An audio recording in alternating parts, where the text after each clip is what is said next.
যদি এই দেশে আবারও আওয়ামী লীগ ফিরে আসে তার জন্য দায়ী থাকবে ডক্টর মোহাম্মদ ইউনূস এবং তার উপদেষ্টা পরিষদ। আওয়ামী লীগ এবং ভারত এদেশে নির্বাচন হতে দিবে না। পুলিশে আওয়ামী লীগ, বিজিবিতে আওয়ামী লীগ, র্যাবে আওয়ামী লীগ, প্রত্যেকটা বাহিনীতে আওয়ামী লীগ, সেক্টরে আওয়ামী লীগ, দপ্তরে আওয়ামী লীগ, ভারত এবং আওয়ামী লীগ মিলে নির্বাচনকে পাঞ্চাল করার চক্রান্ত করছে। ডিসি, ভিসি, এসপি সব ভাগ করে নিয়েছে। জনগণের ভাগ কোথায়? এই জন্য কি আমরা জেল খেটেছি? এই যে পাহাড়ে দেখেন অশান্তি শুরু হয়েছে। পাহাড়ে একজন কিশোরীকে গণধর্ষণের ঘটনাকে কেন্দ্র করে সেখানে স্থানীয়দের মধ্যে বিরোধ, বাজারে অগ্নিসংযোগ এবং এরপরে বাড়িঘর পুড়িয়ে দেওয়া, নানান ধরনের চক্রান্ত চলছে। 3 জন এখনো পর্যন্ত আমরা শুনলাম মারা গেছে। এই যে একটা ঘটনাকে কেন্দ্র করে পুঁজি করে আওয়ামী লীগ পাহাড়ে অশান্তি লাগানোর চক্রান্ত করছে। সেখানে আমরা দেখলাম যে সেনাবাহিনীর সদস্যদের উপরে হামলা করা হয়েছে।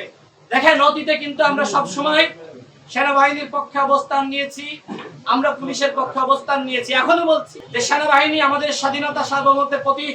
কিন্তু সেনাবাহিনীর মধ্যে যে সকল ঘাপটি মেরে থাকা ফ্যাসিবাদের পক্ষের শক্তি, পুলিশের মধ্যে ঘাপটি মেরে থাকা ফ্যাসিবাদের পক্ষের শক্তি, যারা নুরুল হক নূরকে আক্রান্ত করলো, তাদেরকে কেন বিচারের আওতায় আনা হলো না? আমরা তো পুরো এই বাহিনী দ্বয়কে আমরা দোষারোপ করছি না। এই বাহিনীর মধ্যে আমার নিজের আত্মীয় রয়েছে, নুরুল হক নূরের আত্মীয় রয়েছে, আমার পাশে হাসান মাহমুদের আত্মীয় রয়েছে। এখানে যারা আছি তাদের আত্মীয় স্বজন বাহিনীতে রয়েছে। এই বাহিনী তো আমাদের বাহিনী। সুতরাং এই বাহিনীকে কারা আজকে কলুষিত করার চক্রান্ত করছে, চেষ্টা করছে, সেটি আমাদের খতিয়ে দেখা দরকার।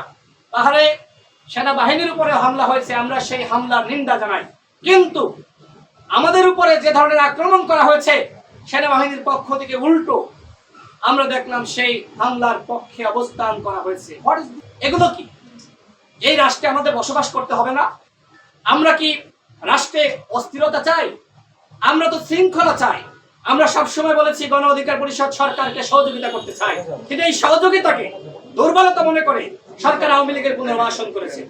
আমরা বারবার বলেছি এই সচিবালয়ে আওয়ামী লীগ, পুলিশে আওয়ামী লীগ, বিজিবিতে আওয়ামী লীগ, র্যাবে আওয়ামী লীগ, প্রত্যেকটা বাহিনীতে আওয়ামী লীগ, সেক্টরে আওয়ামী লীগ, দপ্তরে আওয়ামী লীগ, তাদেরকে বিতাড়িত করে নির্মূল করে আমাদের কথা শোনা হয়নি।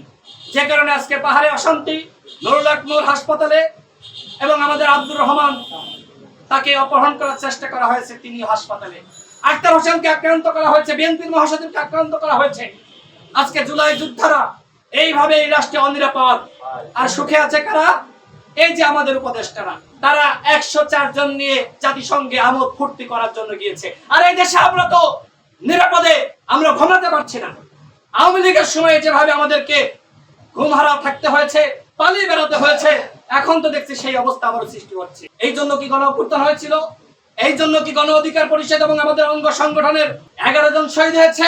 এই জন্য কি 23 সালের 28 অক্টোবর আব্দুর রহমান গুলিবিদ্ধ হয়? এই জন্য কি শাকিলুজ্জামান গুম হয়েছিল? এই জন্য কি জাহেরের উপর আক্রমণ হয়েছে? এই জন্য কি আমরা জেল খেটেছি? এই হলো পরিবর্তন। অন্তর্বর্তীকালীন সরকার টোটালি ব্যর্থ হয়েছে। এই ফ্যাসিবাদকে নির্মূলে তারা সম্পূর্ণভাবে ব্যর্থ হয়েছে। বরং আমরা দেখছি যে উপদেষ্টারা, তাদের আত্মীয় স্বজনরা ওই আওয়ামী লীগের লুটেরা মাফিয়াদের সম্পদ পাহারা দিচ্ছে, মালিকানা নিচ্ছে। দেখেন নাই নসরুল হামিদ বিপুল সম্পদ কারা পাহারা দিচ্ছে? আমরা ওই সময় বলেছিলাম যাদেরকে বিএনপি জামাত তকমা দিয়ে 16 বছর বঞ্চিত করা হয়েছে তাদেরকে প্রশাসনে আপনারা পুনর্বাসিত করেন। সেই সময় সরকারের পক্ষ থেকে বলা হলো যদি তাদেরকে পুনর্বাসিত করি তাহলে ওই বিএনপি জামাতের কথা তারা শুনবে, আমাদের কথা শুনবে না। বরং আওয়ামী লীগের যারা রয়েছে তাদেরকে আমরা ভয় দেখিয়ে কাজ করাতে পারবো। অথচ অন্তর্বর্তীকালীন সরকারের মাননীয় তথ্য উপদেষ্টা গতকাল বললেন যে বিএনপি জামাত নাকি প্রশাসনের সব ভাগ করে নিয়েছে, ডিসি, ভিসি, এসপি সব ভাগ করে নিয়েছে। জনগণের ভাগ কোথায়? এই কথা বলার আগে মাহফুজ আলমের পদত্যাগ করা দরকার ছিল। দায়িত্ব নিয়েছেন, পালন করতে পারবেন না, ফ্যাসিবাদের নির্মূল করতে পারবেন না, বিএনপি জামাতের উপর দায় দিয়ে আপনারা পার পেয়ে যাবেন। যদি এই দেশে আবারও আওয়ামী লীগ ফিরে আসে তার জন্য দায়ী থাকবে ডক্টর মোহাম্মদ ইউনূস এবং তার উপদেষ্টা পরিষদ। আমরা বারবার বলেছি, আমাদের কথা শোনা হয়নি। আমি সর্বশেষ বলতে চাই, সামনে নির্বাচন। আমাদের প্রতিবেশী রাষ্ট্র ভারত এবং আওয়ামী লীগ মিলে নির্বাচনকে পাঞ্চাল করার চক্রান্ত করছে। নুরুল হক নূর সহ আক্তার হোসেন, আব্দুর রহমান, বিএনপির মহাসচিব এবং এর আগে হাসনাতের উপর হামলা হয়েছিল। এই যে হামলাগুলো হচ্ছে এর একমাত্র কারণ হলো দেশকে আনস্টেবল করা, দেশে আরেকটি 11 ফিরিয়ে আনা এবং এই সরকারকে ব্যর্থ করা, যাতে করে এই সরকার কোনোভাবে নির্বাচন না করতে পারে। এগুলো আপনারা মনে করছেন এমনি এমনি। আজকে নুরুল হক নূর অন্যান্য দলের প্রধান নেতাদের উদ্দেশ্যে বলতে চাই, আপনারা নিরাপদ?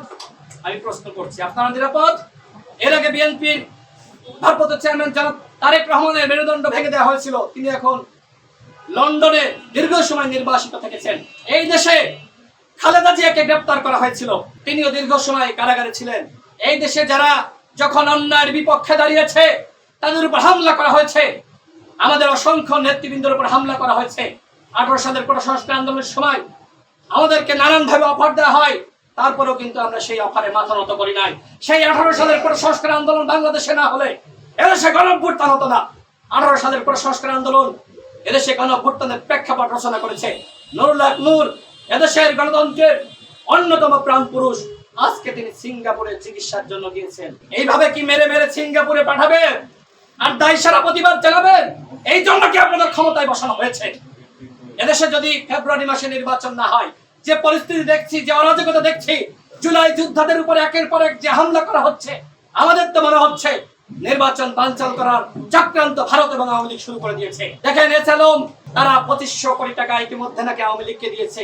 এই যে দিনের পর দিন আওয়ামী লীগের মিছিল বড় হচ্ছে, আর আমরা বিপ্লবীরা বিভক্ত হয়ে গিয়েছি। আমরা ক্ষমতার দ্বন্দ্বে কেউ কারোর মুখ দেখতে পাচ্ছি না। কিন্তু এই রাষ্ট্র যদি আমরা টিকিয়ে না রাখতে পারি, যদি ফ্যাসিবাদ বিরোধী ঐক্য আমরা না ধরে রাখতে পারি, বিশ্বাস করেন আওয়ামী লীগ এবং ভারত এদেশে নির্বাচন হতে দিবে না। সুতরাং এই যে ঘটনাগুলো ঘটেছে, আব্দুর রহমানের উপর আক্রমণ করা হয়েছে, নুরুল হক নূরকে সিঙ্গাপুরে পাঠানো হয়েছে, হামলা করে আমাদের ছাত্রনেতা সম্রাট নাজমুলদেরকে রক্তাক্ত করা হয়েছে। এখনো পর্যন্ত শতাধিক নেতাকর্মী তারা কিন্তু বিছানায়। এইভাবে আমাদেরকে দমন করার চেষ্টা করেছিল আওয়ামী লীগ, তারা কিন্তু পারে নাই। এখন যদি কেউ মনে করেন আমাদেরকে দমন করবেন, পারবেন না। কেউ রাজপথে এই ফ্যাসিবাদের বিরুদ্ধে থাকুক আর না থাকুক, এই ফ্যাসিবাদ নির্মূল করার জন্য গণ অধিকার পরিষদ ইনশাআল্লাহ রাজপথে থাকবে। আমি সর্বশেষ বলবো, গতকাল আব্দুর রহমানকে যারা অপহরণ করেছিল, যারা রক্তাক্ত করেছে, তাদেরকে অবশ্যই গ্রেফতার করতে হবে। স্বরাষ্ট্র উপদেষ্টা, আপনি এই ঘটনার দায় এড়াতে পারেন না। নুরুল হক নূরের উপর হামলা হয়েছিল, আপনি দায় এড়াতে পারেন না। আপনারা বিপ্লবীদের পক্ষে অবস্থান নিচ্ছেন না, বরং ওই পতিত শক্তি আওয়ামী লীগকে ফিরিয়ে আনার জন্য কাজ করছেন।